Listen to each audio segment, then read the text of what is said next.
اللهم صل على سيدنا محمد وعلى آله وصحبه وسلم. We are still talking about like an introduction about the Quran before we start our like actual halaqa and like discuss more about ayat and words and even letters from the Quran. So quick reminder, we have four titles we are talking about, right? Number one, the value of the Quran, and we will finish it today. Number two, the benefits of being close to the Quran. Number three, karamat Ahl al-Quran, the dignity, the honor for the people of the Quran. And number four, the types of abandoning the Quran. So we will continue from where we left off last time, the value of the Quran. We set two titles or two like subtitles. Silatuka bi Rabbik. The Quran defines the relationship between you and your Lord subhanahu wa ta'ala. And the second title was the Quran defines you to yourself. And this is what we will continue from, inshallah. You know, Abdullah ibn Mas'ud, as I said last time, he said, لا يسأل عبد عن نفسه إلا القرآن. No one should like think about anything to measure, to weigh himself, how close or far he is from Allah, but to ask about Quran. If he loves the Quran, if he loves or she loves to spend time with the Quran, then definitely they love Allah. You love Allah. Even if you feel like you find it hard to read the Quran, even if you don't have enough time to read the Quran, even if you struggle in reading the Quran or you don't understand the meanings of the Quran, but just this feeling that you have in your heart, the love that you have for the Quran is enough to tell you you're safe, alhamdulillah, you are a good believer. You are a true believer. You love Allah because you love His words. Al-Imam Ibn al-Qayyim also said, إذا أردت أن تعلم ما عندك من محبة لله فانظر لمحبة القرآن في قلبك. If you want to know how much Allah, this is a different meaning, how much Allah loves you, look at how much you have love for the Quran, or how much love you have for the Quran. This will tell you how much you are very close or how far you are from Allah subhanahu wa ta'ala. So the Quran, as I said, it defines you to yourself. It tells you where you are, where you're standing. It tells you what you are doing in this life. Are you on the right path? Are you too far? Are you too close? So it tells you everything about yourself just by like this sensor. You're feeling for the Quran. Al-Hasan ibn Ali, Prophet's grandson, radiallahu anhu ardah, said, من كان قبلكم, those who were before you, who were they? The Sahaba and the Prophet صلى الله عليه وسلم. من كان قبلكم رأوا القرآن رسائل من الله فكانوا يتلونها بالليل ثم يتفقدونها بالنهار. This is a very beautiful meaning. He said those who were before you, the Sahaba, they used to see the Quran or treat the Quran as messages directly from Allah to them. They would recite these messages at night, and when they wake up next morning, they keep looking for the messages around them. So whatever Allah يوفقك لقراءته بالليل, whatever Allah makes you recite at night or today, you should understand that this is an instant message from Allah to you. Then once you close the Quran and put it aside, look for this message. Why did Allah make me read these specific ayat last night? Although it might be your word, like you are reading Surah Al-Baqarah, then Surah Al-Imran, then An-Nisa, Al-Ma'idah, this is what you really do. But you would never be able to be successful in reciting the Quran, these specific ayat, at that specific time, except that Allah is sending this message to you. So he is saying, like the Sahaba used to do this. They recite the Quran, and whatever verses they recite during the night, the following day they keep looking for it. Why did Allah make me recite these specific ayat? When you hear like passing by any place, going to any Arabic store and they have the Quran like played, whatever ayah you hear or whatever ayah your eyes just pass by, make sure or like believe in that this is not just something that happened. This is a message. Allah is telling you something at that specific moment from that specific ayah. Allah subhanahu wa ta'ala says in the Quran, Alif Lam Ra, in the beginning of Surah Ibrahim. Alif Lam Ra, كتاب أنزلناه إليك لتخرج الناس من الظلمات إلى النور بإذن ربهم. This is a book which we have revealed to you prophet, so that you may lead people out of darkness and into light. So the darkness, I said this subtitle is the Quran defines you to yourself or yourself to you. So the darkness is everything in like that hardship that we pass through. And the light is everything that Allah wants us to go to. And the Quran is the bridge that takes us from the darkness to the light. يخرج الناس من الظلمات, takes people out from the ظلمات, from the darkness of sins, darkness of being too involved in this life, darkness of forgetting why we are created and what we're doing here, darkness of having a tough life with a spouse or with children, darkness of having like any issue in our life. The Quran is the bridge, the only bridge. There is no other bridges Allah has created for us. The only thing, the only path, the only way for us to get out from this darkness to the light of Allah is through the Quran. كِتَابٌ أَنزَلْنَاهُ إِلَيْكَ, a book that we has revealed to you to take people out from the darkness to the light. Allah didn't say anything else. And in Arabic, the first word always tells you more about the rest of the sentence. So when Allah starts with the word kitab, a book, Allah could have said, we have sent this book. So the word book comes like fourth or fifth word in the sentence. But Allah didn't do that, and He would have said it. But He said it in a different way. He started by saying kitab, this book, as if it's standing like it's this book. As you remember even from last time, like we should be living our life and reading Quran, or actually we should be reading Quran, living our life, reading Quran, then we go out to work and come back to Quran. Go out to our family, then come back to Quran. وَمَا تَكُونُ فِي شَأْنٍ, the ayah that I recited last time from Surah Yunus. And now we have to tell a very beautiful story about an amazing and a great scholar. Sallallahu alayhi wa sallam. Al-Imam ibn Taymiyyah, he died at the age of 65. In the last 4 months in his life, he had some conflicts with other scholars, unfortunately, and these scholars were very close to the Khalifa at that time, or the Wali, the ruler of that city. So they said bad things about Ibn Taymiyyah to that Khalifa, and then he ordered a command that Ibn Taymiyyah is not allowed to give any fatwa. Every alim at that time used to have a seat, a chair. This is Imam Ibn Taymiyyah's seat, and this is X seat. So he was banned from giving any fatwa at the masjid. So he said, okay, and he went home and he goes to pray and comes back, but people kept coming to him and ask him for fatwa. And he said, I can't hide the knowledge that Allah has given to me. So he kept giving fatwa for whoever comes to him. Then they decided the only way to stop him from doing this, they were too jealous, those other scholars, they were too jealous to see how people love Imam Ibn Taymiyyah. So they pushed the Khalifa to put Imam Ibn Taymiyyah in prison. So he went to that prison. It was like a fortress, qal'ah. And he went inside, he had his own books, and he had, even his students would still come to him and he teaches them, but he was under the eye of the Khalifa and his close scholars. After he spent the first few weeks, he sent a message to his students. He said, قد فتح الله علي في هذا الحصن من معاني القرآن ما قد يبذل العالم عمره حتى يحصله. Allah has opened gates for me to understand the Quran, or new meanings of understanding the Quran, that other scholars would spend their whole life wishing just to understand one of those meanings. Then he said this beautiful sentence. He said, وَنَدِمْتُ عَلَى تَضِيعِ أَكْثَرَ وَقْتِي فِي غَيْرِ الْقُرْآنِ. And I fully regret for not spending my whole time just trying to understand the meanings behind the Quran. After that, he kept, as I said, he kept sending notes and less messages, and his students would come to him. Then they took all his books and all the papers that he had, the sheets, and all the pens even from him. That pushed him more to focus on one thing, the Quran.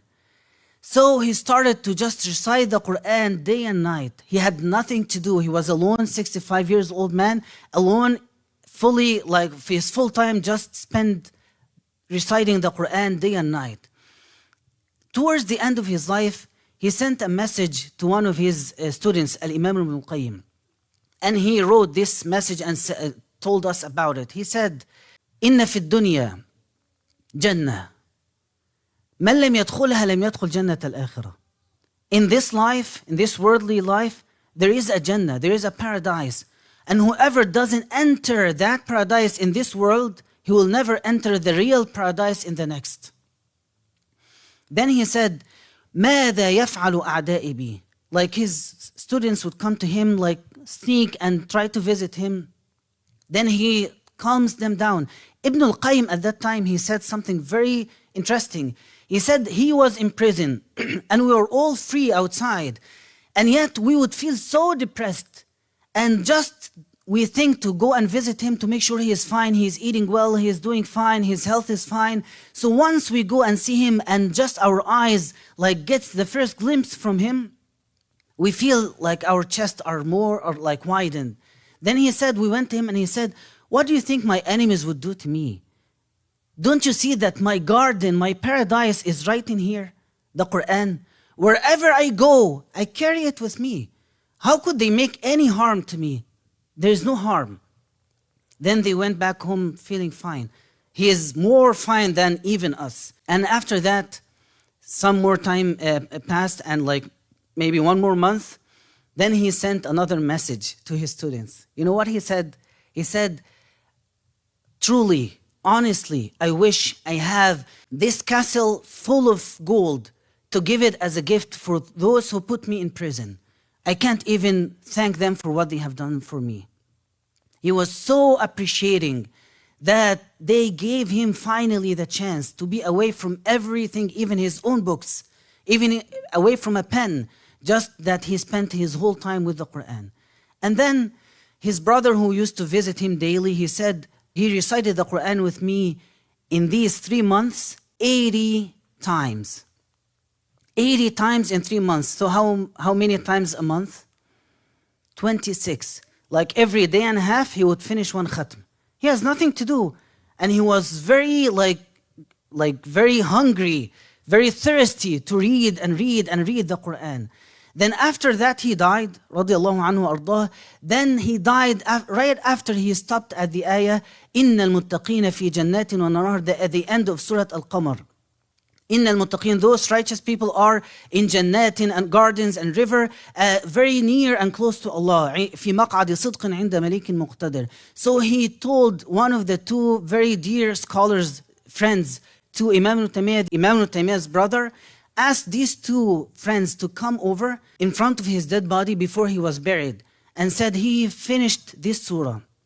Let's read. He used to like to hear Quran with your voice. So please, let's both of you finish the Quran from Surah Ar-Rahman all the way to the end. So they finished the khatm number 81 for Imam Ibn Taymiyyah. And after that he was buried, and it was like Eid. Everyone came from everywhere just to attend his janazah. What I want to say from this, the subtitle that I'm talking about is the Quran defines you to yourself. Imam Ibn Taymiyyah was guided by Allah that he spent the last 3 months of his life after writing, he wrote by his hand over 300 books and messages. He used to teach thousands of people. They used to say like 50,000 people sitting just to be in his halaqah, even if they are too far to hear his voice. But they just wanted to attend the halaqah of Imam Ibn Taymiyyah. And Allah wanted something else for him. He wanted him at the end of his life, or towards the end of his life, to only do nothing except the Quran. So that tells us again something. The way I can tell as if he recognized himself. He started to understand himself in a new way in the last 3 months of his life, that he couldn't stop reading the Quran over 80 times until this was the last thing he recited before he died. Radiyallahu anhu ardah. Sallallahu Rasulillah. Sallallahu alayhi wa sallam. So we said the value of the Quran, 2 things, like we talked about 2 things, your connection to Allah and your connection to yourself. The third subtitle of this title, the value of the Quran, is the Quran Kitabun Kareem. And let's talk a bit more about this. Allah in Surah Al-Waqi'ah says, فَلَا أُقْسِمُ بِمَوَاقِعِ النُّجُومِ وَإِنَّهُ لَقَسَمٌ لَوْ تَعْلَمُونَ عَظِيمٌ إِنَّهُ لَقُرْآنٌ كَرِيمٌ. Allah says here, so I do swear by the positions of the stars. And when Allah swears by something, it's like to tell us that what is coming next, you have to pay attention to it. So when Allah says in the Quran the word, I swear by something, uqsim, uqsim, uqsim, that means pay so much attention to what is coming after. So I do swear by the positions of the stars, and this, if only you knew, is indeed a great oath, that this is truly a Qur'anun Kareem. The word Kareem in Arabic comes from two meanings. Comes from karam, kindness, and comes from karama, nobility or honor. And the Quran is both. Is very Kareem, very generous, and very noble book. And when we say generous, I literally mean it. You know what, let me ask you this, like we can call it trivia question. I think all of you know it. We ask it for little kids. Ismail, of course, asked it before. What is the thing that when we take more of it, it gets greater or bigger? What is that? Something where you take away from it. Okay, I'm almost telling you what it is. You take away from it, then it gets greater and bigger. What is that? Yeah, Allah yaftah, but this is the other one. So you answered the two questions. The first question is a hole, right? You keep taking from it and it gets bigger and deeper. But in our understanding as Muslims, there are other two things that this happens with them. This thing that they get bigger when you take from them. As-sadaqah, your money, when you take sadaqah from your money grows. This is Allah's promise for us. The second thing, your time. The more time you spend with the Quran, the more time you will get back from the Quran, which is barakah. You can, like, let's say, a student, she or he wants to study like something, and usually or normally it would take 4 hours. If he or she wanted barakah in this time, they just go spend some time with the Quran. Don't think, oh, I'm wasting my time. I have a lot of things. I have a lot of homework to do. I have a lot of work to do. I have many things to take care of. No. Spend time with the Quran. The more time you give, the more barakah you get. This is the meaning of Qur'anun Kareem. The Quran is so generous that it never takes anything from you. It only gives you. You think that I took my time out of my time to give for the Quran. This is not correct. You are taking from the Quran. You know, very noble people, like we heard these stories back in the day, like some people would even be very poor, but they never take, they only give. The Quran is more generous. It only gives you. You give time, so it will give you more barakah than you ever expect. So, back to this point, the Quran, Kitabun Kareem. Al-Quran Kitabun Kareem. This is one of the qualities of the Quran, but be careful. Okay? Sallallahu alayhi wa sallam. Allah said Al-Quran Kitab Kareem, but He also said Al-Quran Kitabun Aziz. So these two things are like, they complete the meaning of the Quran. Kareem, the Quran is very generous, as I said, but Aziz, it means it never moves towards someone unless that person started moving towards the Quran. Aziz, Izzah. It's very like noble Quran. It doesn't go to anyone. You have to go first. You have to start first. You have to take the first step. And then the Quran will like give you more than you ever expect. Allah said in the Quran, indeed those who deny the reminder after it has come to them are doomed, for it is truly a noble Quran, a kitabun aziz. This is the meaning. So even like it happened then, some non-believers, they rejected the Quran. So whenever they hear verses from the Quran, it pushes them away from the path of Allah. The same Quran, Allah said this in Surah Al-Isra, وَنُنَزِّلْ مِنَ الْقُرْآنِ. We send down or reveal from the Quran what is shifa, healing for everyone, every believer, but it only increases the zalimeen, the non-believers, it increases their loss. وَلَا يَزِيدُ الظَّالِمِينَ إِلَّا خَسَارًا. So two people could be listening to the same recitation. One of them gets so close to Allah and the other is pushed very far from Allah. What is the problem here? Al-mahil al-mustaqbil, as the scholars say, the heart, the place that receives the Quran. So it is kitabun kareem, a very kind and has a tender book, a book that has a tender and very kind, but yet it is aziz. You have to show that you want some benefits from the Quran so that the Quran gives you more benefits than you were even expecting. So I want to say for tonight, this is the main takeaway from tonight's halaqah. The main rule that I want everyone here to believe in and to really listen to and understand. Al-Quran لا يعطي إلا من يريد العطاء. The Quran only gives for those who want to take. But if we have books of the Quran everywhere, but yet our ummah, our nation is like في ذيل الأمم, at the tail of all nations. Why? And yet we have the Quran. Why are we like this and yet we have the Quran? Because no one is going towards it.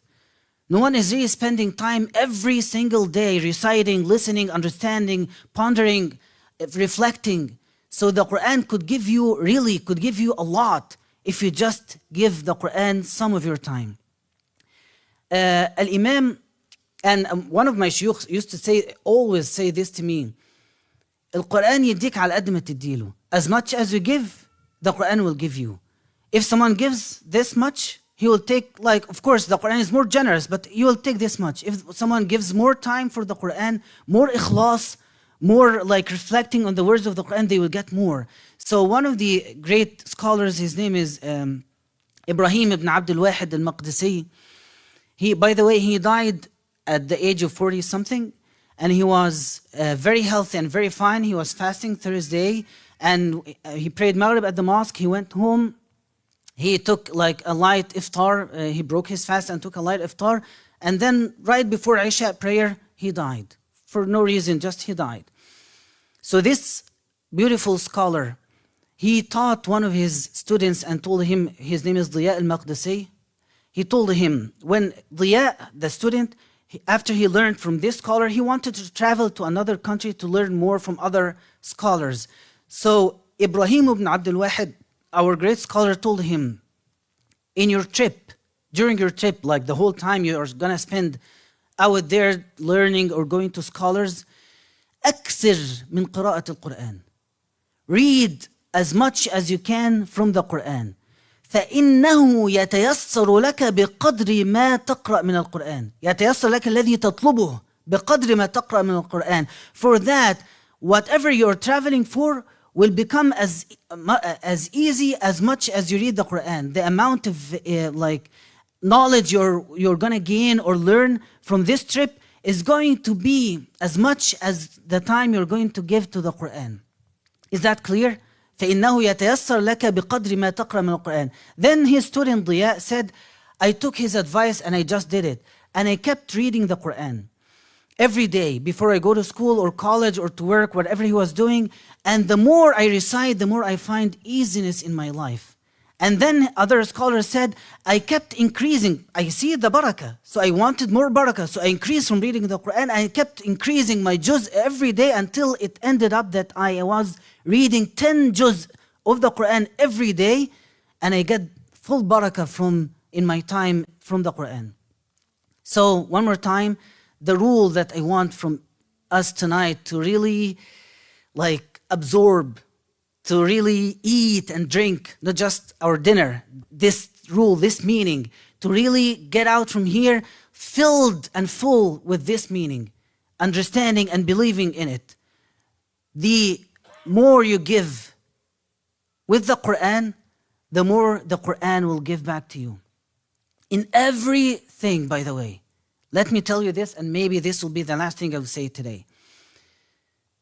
Al-Harith al-A'war, one of the followers at Tabi'een, he was sitting in the masjid at the time when Ali, who was Amir al-Mu'mineen, was the Khalifa at that time, and he heard people like having too much dispute and debates and like quarrels and stuff. So he went to Ali, radiallahu anhu, and told him, you don't know what is happening there at the masjid. He said, oh, have people started yet? Have people started this? Like starting like having quarrel or like fights at the masjid? He said, yeah. He said, okay, I heard the Prophet ﷺ say, نكتفي بهذا القدر. Inshallah, that's enough for tonight. And if you have something to say, to add, or to ask, please go ahead. Yeah, تفضل. So what is the etiquette of reading the Quran when you are in public or alone? So that you can hear yourself, right? So you don't annoy people next to you, but you still can at least hear yourself. And also you can apply the rules of tajweed. So you're not like reading too quietly that you can't even say mad or ghunna or these rules. Okay. Any more questions? Naam. That's a very good question. Yeah, so of course we have translations. What should one do if they don't understand Arabic? So what you can do is many things. Of course you can read translations from different books, and you can try to memorize one verse and know the meaning, another verse, and it will take you some time. By the way, this is how, I don't want to say more things that I'm going to say next time, but some of even Arabs at the time of the Prophet, they didn't understand the Quran. And they would say, I heard it, but I didn't really get what it said. So it's everyone's issue here, not just you. But we can do our effort. Like the more you give the more time, the more you spend, reciting and also trying to understand or listening to some lectures, reading some translation, it's going to help you and build up over the time, inshallah. And listening to the Quran without understanding, you will get rewarded by that, even without understanding. Okay, جزاكم الله خيرا. نسأل الله تعالى أن يجعلنا من أهل القرآن وأن يرزقنا حب القرآن. May Allah put the love for the Quran in our hearts, and make our kids love the Quran, and make our houses full with the Quran, and make our life also like around the Quran. وأن يتوفنا الله من أهل القرآن. And may Allah, when the time of us comes, like when we die and we are from the people of the Quran. اللهم آمين وصلى الله وسلم على سيدنا محمد.